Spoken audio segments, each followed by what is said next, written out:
So this video shows you exactly what you need to do to load the clip on the endoscope and how to use it.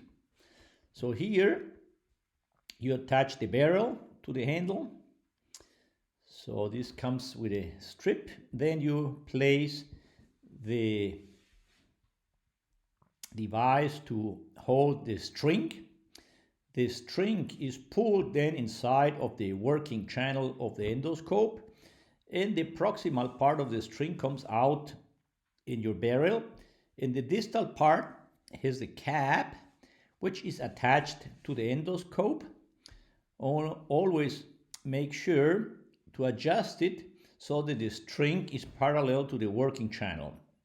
The string is pulled out of the working channel now and placed inside of the barrel so that you can turn it at the moment that you need to release the clip like a band.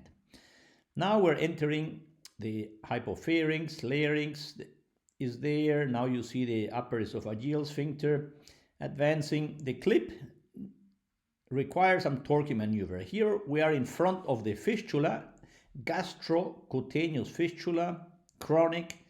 We suction it. You see now you create a little pyramid. The center of the fistula is inside of the cap.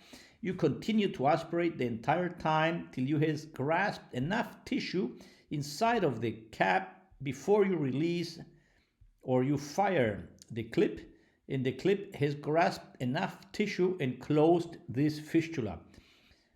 We put some contrast there and there was no leak.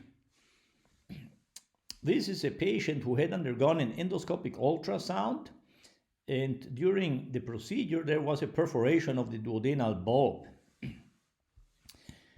We close this with a 12/16